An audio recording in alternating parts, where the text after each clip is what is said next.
Hey, yo, what's up? What's up? Holla at your boy, Fragrance Family. And welcome back to the Pastor Smell Good YouTube channel, where the sin is always lovely and the sillage is absolutely divine. I greet you guys in the name of peace, prosperity, and oh yes, perfumery. Guys, I want to do something just a little bit different today that I hope will bring some type of infotainment to your life regarding our beautiful world of perfumery. There are two fragrances that I have in my collection that I do thoroughly enjoy from time to time, especially when the vibe is right, when the temperature is right, when everything is just fitting for this moment. And I enjoy a good boozy scent. I really do. I like the rum notes. I enjoy the bourbon notes. Listen, I enjoy the malt notes and all of that good stuff. But on today, I want to do like a versus battle for you guys. But within this versus battle, I also want to talk about and tackle the topic of niche versus designer. And I think that's extremely important because most people that come into this hobby, they do come in on the strength of designer fragrances. They're, listen, more easily available to people. They're more easily affordable. So naturally when people develop an infatuation with perfumery, it's often on the strength of designer scents. But as you continue your journey, you'll find yourself progressing from designers to niche perfumes. Now listen, just because you may graduate and prefer niche over designer, it doesn't mean some designers will not garner your respect and attention from time to time. I feel like in my fragrance journey, I'm definitely becoming more of a niche type of fella. But listen, there are some designer scents that are just going to always mean much to me. So with that being said today, I want to take a look at a fragrance from the designer house that really sucked me into collecting fragrances and I guess being a frag head. I want to look at Thierry Mugler's Pure Malt. Okay, Pure Malt.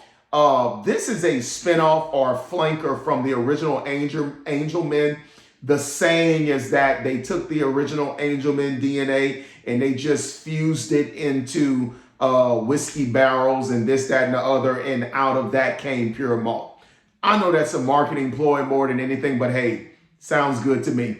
All right, now this is not my favorite one in that collection, but there is a certain amount of respect that I have for this scent because it does feature the boozy accord. See, in Pure Malt, it's taking that gourmand DNA and it's mixing it with malt, with whiskey, and with peat. Okay, so those are the, I guess, boozy nuances that you get from this particular scent. But on the niche level, I also want to look at what some niche people call the greatest niche boozy scent, and that is Baraonda by Nasamato. Okay, so I kind of want to do a little versus battle with this thing and just have a little bit of fun with you guys on this particular Sunday evening. So I'm going to start with Pure Malt. Okay, so this is going to have some coffee absolute. You're going to get some cedar. You're going to get that ambery vanilla dry down. You're going to get some dried fruits in there. And listen, let's just have some fun with this thing. So I'm going to go ahead and spray real quick. All right, get it in the air. Woo! Oh yeah, listen, immediately guys, you're going to get that delicious boozy note coming out of there with the peat, with the malt whiskey and all of that good stuff. But remember, this is Thierry Mugler's A Man.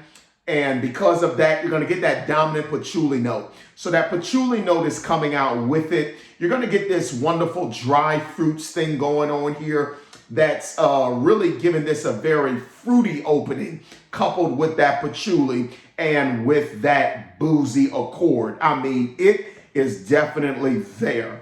And the opening for this, I would say, it's somewhat harsh, it's synthetic, it's somewhat aggressive in its opening, all right? But I am picking up like this caramel gourmand aspect that comes with Pure Malt, and it's pretty good. It's respectable. I still have a place for this in my collection, but I'm going to be perfectly honest about it, guys.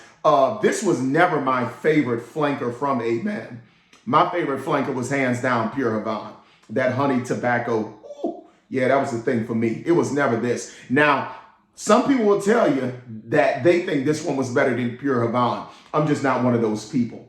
Okay, so the opening on this bad boy is very loud. It's very synthetic. It's very fruity.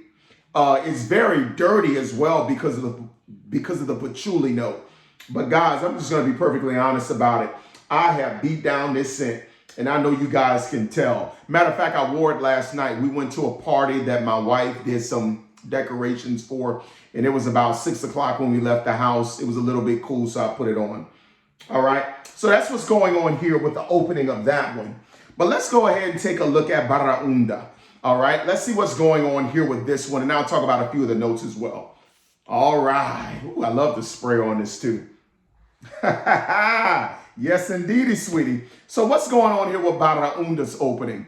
Baraonda, I honestly feel that this is a very linear scent. There's not a whole lot of development I pick up with Baraonda versus Pure Malt. Now, what I will tell you concerning the opening of both of these scents, Baraonda is definitely a more natural smelling, quality ingredients. It's more of a smooth opening and a smooth progression as well. That's a major difference between this one and the designer Pure Malt. Now, both of these feature the whiskey note. All right, but this one is just done far better. Listen, this stuff is a smooth operator. Man, this is some smooth stuff here. And what I love about Baraonda versus Pure Malt is that this whiskey note, it cuts through the rose note. It cuts through the amberette. It cuts through the musk notes that are in here, but it does it non-aggressively. And that's what I really love. In other words, this is like a perfect blend. Like these things are just blended beautifully here. You're going to pick up some Turkish rose in here as well, which is very different from how the boozy note plays with Pure Malt. The boozy note in this one, it's accompanied by the dry fruits. It's accompanied with the cedar wood. It's accompanied with the amber and the vanilla. It's accompanied with the peat, you know, and the whiskey and all of that stuff. But I like this is more simple to me. It's more simple to me and it's much more smooth because that whiskey note is going to couple so beautifully with that Turkish rose. I mean, the Turkish rose is just absolutely gorgeous in here. And what I love too is there is a slight powderiness that I'm getting with Baraonda, which is causing the scent to be less aggressive than Pure Malt. This powdery goodness is due to the ambrette, the musk mallow, and the musk coupled together. Okay, and I think there may be a little bit of ISO-E super in this thing too, but this is just very exquisite. Like this is so good. Like there's even this little faint chocolate thing going on here with this scent. Oh my goodness, this is so much better than Pure Malt. Like it's not even close to me. All right, now if you don't know anything about boozy scents, this will be a great start to get into it because this is going to train you to pick up that whiskey, that malt, the peat, or whatever type of booziness is in a scent, whether it be bourbon, whether it be rum or something like that. This will get you trained on how to pick up those boozy notes. But OMG, this is done so much better.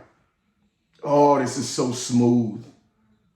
Oh, this is delicious, guys. There's a sweetness coming up with this. Now, I know the musk mallow can be a little sweet at times, but there's something else in here. You know what I think it is? Benzoin. I think there's some benzoin activity going on here. There's something here that's giving this slightly vanillic, maybe almost chocolatey sweetness here. Oh, this is done so well. This is done so well. So let's talk about the performance with these two scents. I think in terms of performance, this one far outweighs Pure Malt. Okay. This one here, it's not this major beast mode projector, but it does good in longevity. Okay. This almost smells chemical compared to the smooth quality of this. And once again, guys, this is the difference between niche and designer. I'm telling you guys, if you're just coming into this thing, you're probably not going to catch it.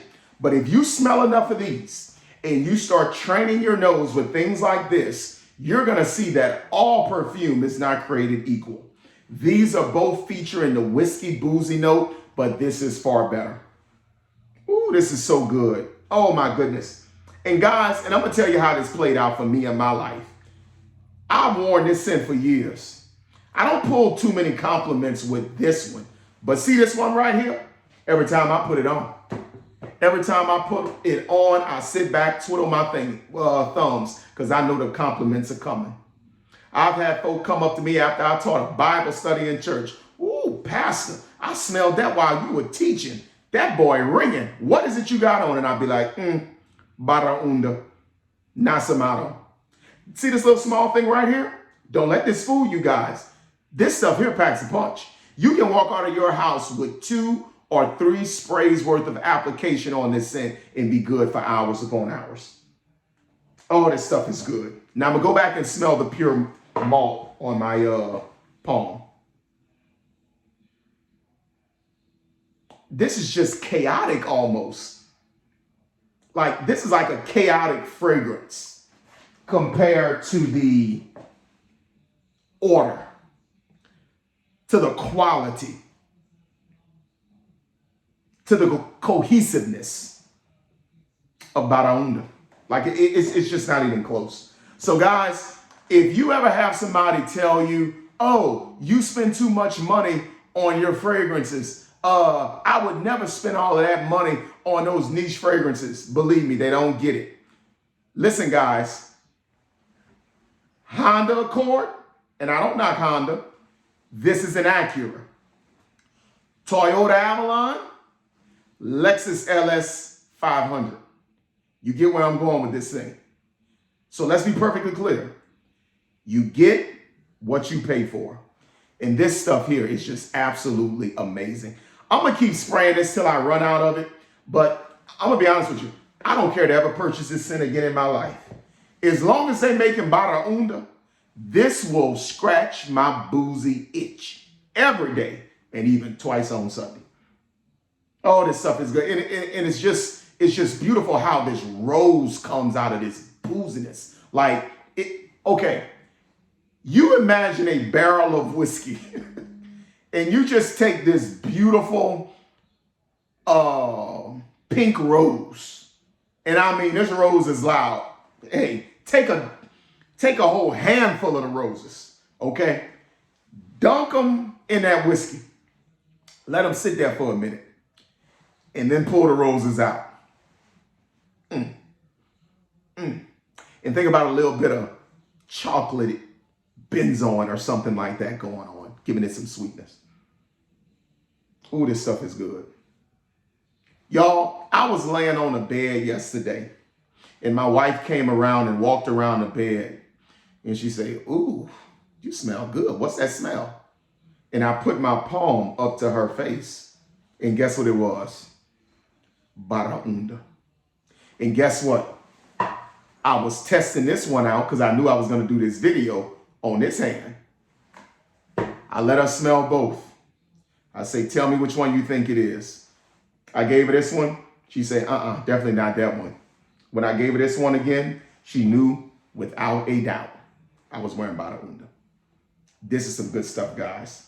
So that's my versus battle between the boozies dealing with Mugler's Malt and with Baraonda from Nasamato. Now, let me be the one to tell you guys, I think this battle goes hands down to Baraonda. It is not even close. It's the quality. It's the cohesiveness of the scent. It's the progression of the fragrance. Listen, Baraonda wins every round. It wins the opening. It wins the dry down. It wins the quality of ingredients. It wins the compliments. It wins the longevity.